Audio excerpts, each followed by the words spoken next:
Welcome once again to Kiss the Reviews. I'm Armando. That's Corey. If you haven't seen, I know we've done a lot of reviews for horror movies. That was Horror Movie Month in October. But if you've seen those movies, great. If you want to get into horror movies and you want a few suggestions, we're going to give you each of our top 5 of movies we haven't reviewed. Correct. So, with that being said, advertiser for the week. Our sponsor this week is Dr. Nancy Thompson's Child and Family Psychology. Are your children having trouble sleeping? Are they frantically trying to stay awake at any and all costs? Dr. Nancy Thompson is the answer to your dreams. We will take your child under our care in our zero security facility. Here we will train your child to dream like a child of the 80s. Nightmare man chasing you? Not once you become the Wizard Master. Want to knock down walls dressed like a Betamax version of Mr. T? Easy! It's your dream! We can train you to wield tiny knives, perform flawless backflips, and literally shout at devil! Dr. Nancy Thompson's Child and Family Psychology. Stop running and dream medium. Let's start with your list. You give me your top 5 and reasons why. Sure. Now, these aren't necessarily my top 5 of all time. Horror movies of all time, blah, blah, blah. Just this Halloween, this is where I'm at. And everybody should be a little bit more like me. So first, I'm watching The Shining. Do I need to explain? It's classic. Jack Nicholson, Danny Torrance, the room, the hotel, everything about it is fucking terrifying. The twins? What twins? I never saw the movie. Even Catman Carruthers acted. Terrifying. Dude, he everything. Actually did a good job. The movie is fantastic. It great. Is a classic piece of film. And I know there is a lot of people out there. There are a lot of people out there that are like, well, Stephen King's book adaptation is very different. And I only like Stephen King books. Go fucking fly your flag somewhere else, dude. Because we don't care. And as a horror movie, this great. Is brilliant. Don't care what was changed. Don't care where it came from. Brilliant. And as a side note, Dr. Sleep comes out November 8th. They are not a sponsor, but I did read that book. Fantastic. Check out that movie, especially if you just watched The Shining. I've seen the trailer probably 15 times already. Yeah. It looks fantastic. Yes. It looks fantastic. It's going to be so good. My second movie on the list is the remake of George A. Romero's Dawn of the Dead. I'm talking about the current version with Phil from Modern Family, believe it or not, Ving Rhames, Sarah Polley, whole cast of characters. Yep. And it's, as far as a horror remake goes, it's really good. I like that the zombies run. In this movie, they're not just kind of the walking, They get after it, dude. Get them in the Olympics or get the fuck out of their way because they gonna get you. But love that movie. As far as a zombie movie is concerned, it is really one of my all-time favorites. Next up, newer one from, I think it's safe to call this guy horror mastermind at this point. Jordan Peele's Get Out. You know what? For a comedian, a comedic actor, man, this guy can write and direct some horror films. Dude, can he? And he's with what, 2 under his belt right now? Yeah, he's got 2 plus the Twilight Zone series he put out, which was also phenomenal. Yeah, but he's fantastic in his own right. Yes, Get Out is a fantastic movie.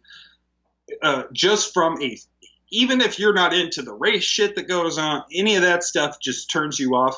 The psychological thriller that is this movie is it will mess you up. Yep. You will think about it. Next, coming in at number 4, I have Cabin in the Woods. This is a very underrated movie. I think it's tragically not spoken about enough. And I think a large part of that is because it's very meta. They make fun of literally every trope or every cliche that you can think of in horror movies.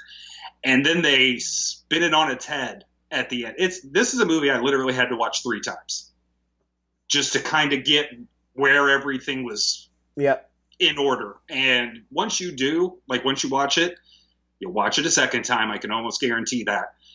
And you'll agree with me. It is just a fantastic movie. And it's even got Chris Hemsworth in it. Yep. Little pre-Thor Hemsworth. Who, just to let you know, in that movie, if you want to talk about tropes, suggests that everybody split up to cover more ground. This isn't right. We should split up.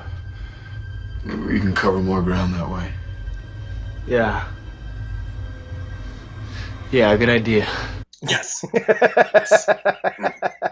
Yes, he does. And it's fantastic. It's a good movie. I love it. The way they spin it as to why all of these cliches and tropes exist just in life is fantastic. Yep. And my last movie, it's brand new. It's out on Hulu right now. Also, not a sponsor. But I was attracted to this because it's got Lupita Nyong'o in it. And whatever she does, I'm there. Period. Not even like in a gross pervy way, just I'm there. She's amazing. I love her. The movie is called Little Monsters. Do not confuse it at all with Fred Savage and Howie Mandel. I was going to say, did Fred Savage put you up to this? This is another zombie movie. It's got a little comedy twist to it. Lupita plays a kindergarten teacher in Australia, and she's on a field trip with her class of kindergartners when the zombie apocalypse breaks out. So it's got a great cast. Very quietly was put out, but it's a really good, funny, fun movie. If you think you can watch it with your kids, you can, but the first 10 to 20 minutes are all about F-bombs and D-sucking and T and all kinds of stuff. So all kinds of letters. T and F and C. And yeah, got a J on your B's and all over your C's. I don't even know what half it means, but that's what's in it. Outstanding. Well, my list consists of when I did my list, and when we talked about this, it was like, what would you suggest for people to watch? And I know people have different likes, and even when it comes to horror movies, like I love slasher films, or I love funny horror movies, and sure. I kind of like them all. Yeah. But my list starts. It should start and end with The Exorcist. The Exorcist is. That's a tough one to beat. It was one that I literally. It was almost like one of those horror movies that you were warned about as a kid. Oh, like, yeah. Don't watch The Exorcist, which made you want to watch it even more. I don't think I watched it until I was a little older, like 14, 15, like right around then. It messed with my head. It's terrifying. Especially if you have any sort of belief in religion. Growing up as a Catholic schoolboy, like this, like literally shook me. Oh, that's the ultimate fear. Yeah, this shook me to my core that I was going to get possessed by the devil, and which is why you didn't masturbate until you were 35. At least maybe 36. Yeah. And I don't remember. But yeah, if the religious type horror movie is your gig, your bag, and you haven't seen The Exorcist yet, go get it. And even if it's not your bag, go get that movie and tell me what was possessing this chick, what medical condition she had if she wasn't possessed by the demon you don't think exists. Because that shit was fucking terrifying. To this day. Yeah, as a 40-year-old man who has seen all sorts of shit, you put that movie on, I will still have a little bit problem going to bed. And again, we're talking about, we've talked about these horror movies from the 70s, and hell, you can go back to the 30s and whenever, the horror movies started coming out. There was no CGI to this. No. Everything was thought out and planned, and Yep. The how real they made everything look. Oh yes, the freezing, the cold temperature in the room, the vomit being split pea soup. Yep. Just how they still got her head to turn around 360 degrees. I don't know. Linda Blair still has back problems from the bed, but like, yeah, it was. The Exorcist is one of the, like, we've been talking about Mount Rushmore. Yeah. For a couple shows now. Yeah. The Exorcist, Reagan, Pazuzu, I think was the demon's name. Whichever one of them you want to put up there, just put it. Yeah. That's who wins. Yeah, you could put a 3-headed monster up there. The second one that I put up there, and again, I'm gonna get the older ones out of the way. If you haven't seen Poltergeist, watch the original Poltergeist. The CGI that they, or the however they edited and got the ghosts to appear in the house, it was one of the first ones. You know, we made fun of Dream Warriors and the Skeleton Man fight. That even back then was like, this looks like it's fake. In Poltergeist, it didn't look fake. No, like it did. I don't know how they did it and how they, whatever, but however they did it, they didn't have, it wasn't like they had a MacBook and, the everything that, we have today to edit. No, that's Steve Jobs' first job. He was VFX on Poltergeist. But yeah, so like the effects in that are freaking fantastic. Carol Ann getting sucked into the TV. Just the girl that played Carol Ann, just the creepiest kid in a movie. She's on the Mount Rushmore of creepy kids, along with Isaac and Malachi from Children of the Corn. And I'll say this: the clown under the bed and in the chair. I had a buddy who had a clown that looked very similar to that. And I could, like, whenever I would go to his house, I would have him cover the clown with a blanket because I couldn't deal with it. What was it like being friends with John Wayne Gacy? It was rough, man. But I was nice to him, so he left me alone. So it was cool. Yeah, that's good. My third movie, and I put this under found footage films. Mm-hmm. And that might be one of the horror movie tropes that I'd like to see fall away, is the found footage. When Blair Witch Project came out, that was like, holy crap. Like, phenomenal. It was, if you watch it now, like, nothing happens the entire movie. But it was groundbreaking at the time. Yes. But it's every single found footage film that came out after that, it lost its luster because everybody thought they were going to reinvent how found footage film was going to do. Exactly. Hell House is the best found footage film in the horror genre that I have ever seen.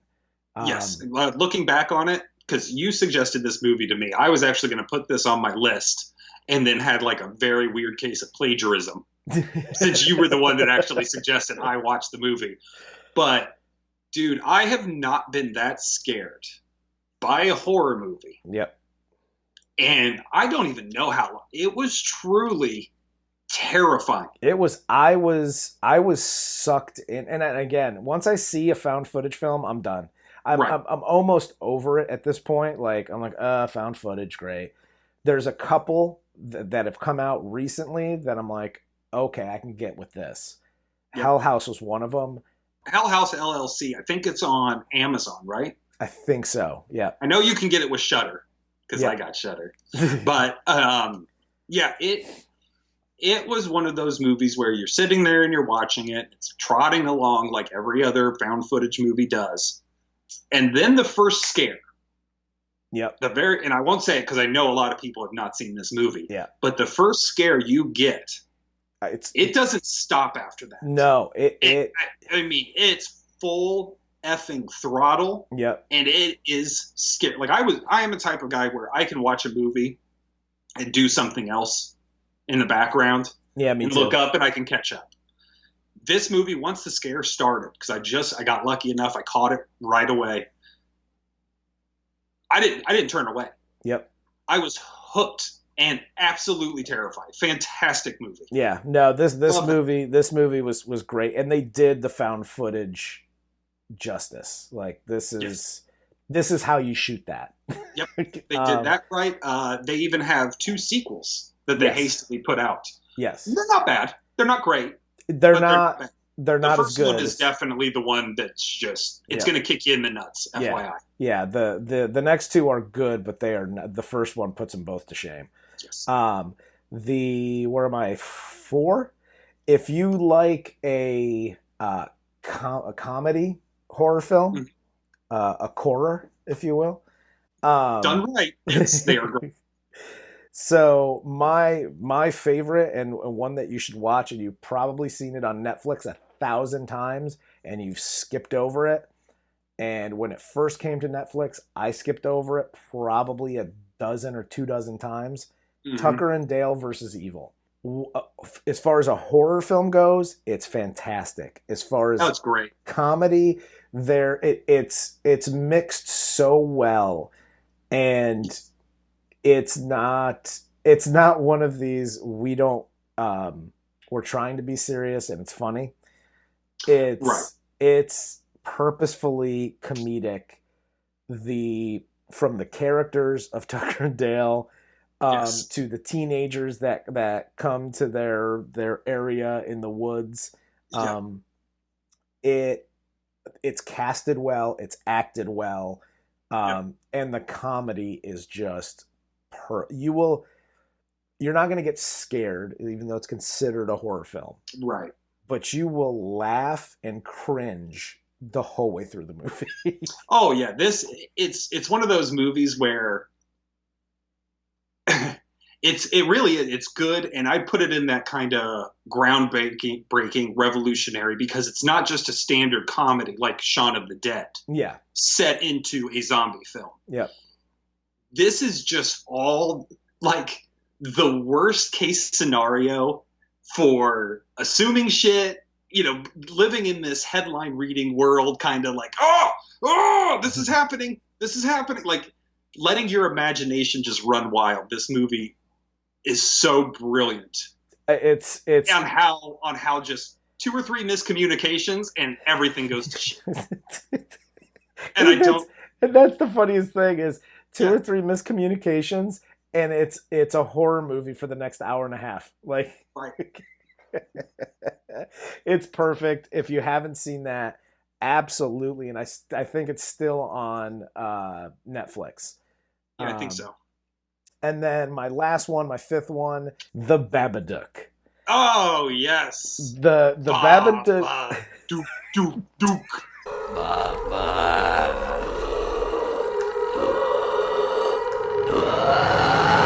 It is so good. It is so good. It's a great movie.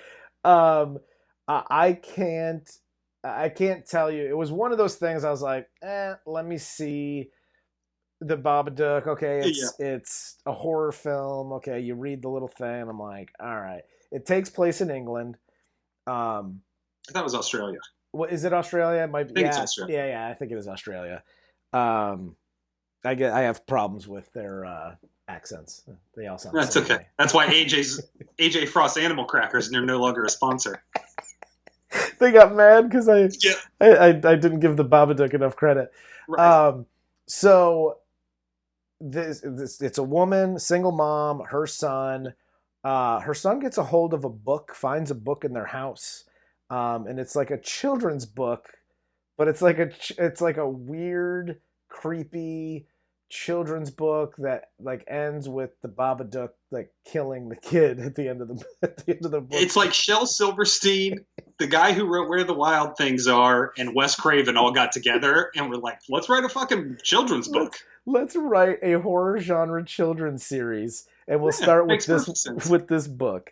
And then the Babadook comes to life. Yes. And the creepy Babadook, Duke, like that. It's just, it's guttural. The mom's, because the kid's having these nightmares, but it's happening in real life. The mom doesn't know what to do with the kid. The kid's getting like in trouble at school. It's it's a slow burn. It starts off as a real slow burn. Oh yeah. But once it gets going, and once the Babadook is introduced, and it goes pretty fast. Like children's services gets involved. Like they want to take the kid away. Like it's basically, for me, what would happen in real life if your kid basically read this book and some damn monster from the book came to life, and you're trying to explain to people, like, I don't know why I'm going crazy, he's going crazy, like, and it starts to attack her too. Without giving too much away, it's just for an indie film, and something that is completely under the radar. Every single person that I know that has seen it absolutely loves it. Yes. And they all have the same basic reaction as they go into it, like, okay, I'll watch this. And then you get to the kid's book and you see like Babadook like flying sideways like Mary Poppins. Yeah. And you're just like, get the fuck out. Like, what is going on? And then you realize that the drawing in the children's book is like deadly accurate. Yeah. And seeing that like thing in real life hovering above you, that was yeah, the way they did it, and the CGI. I don't know why I use quotes for CGI, because that's exactly what they use. That's really what it's called. The way they used it, it was brilliant. It was brilliant. Yeah, no, they did a fantastic job with that movie. It's one of those movies where if you haven't heard of it yet, where have you been? Because like 2 or 3 years ago, everybody was watching that movie. Yeah. So jump on the bandwagon, even if you are a little bit late. And definitely check that one out. Yeah, and it's creepy. It's creepy enough that my wife wanted me to, because we both love horror movies, and she had me turn it off, and my son had me turn it off about 30 minutes in. Oh, wow. And me and my wife ended up finishing it later. But she was just like, she wasn't, I don't think she was expecting the level. Yeah, like how creepy it got, and how quickly. Because it did fast. Yeah, and how dark it was. It was really dark. The whole movie was shot dark. Yeah. So, but yeah, that's my fifth. That's all I dig it, man. That's a good 5. All right. Well, you got anything else for the peeps? No, go watch these movies, man. Tell us what your 5 scary movies we should be watching are. Yes, absolutely. That's what I want to know. What have we missed during this scary movie month that we should go back and watch? Because I'm dying to know. Yeah, and if you tell me Jaws 3, the answer is no. Yeah, kiss the reviews on that one, pal. You can kiss something on that one. But yeah, that's all we got. For Corey, I'm Armando. This is Kiss the Reviews. Like, subscribe, comment, all that happy stuff. We'll see you later.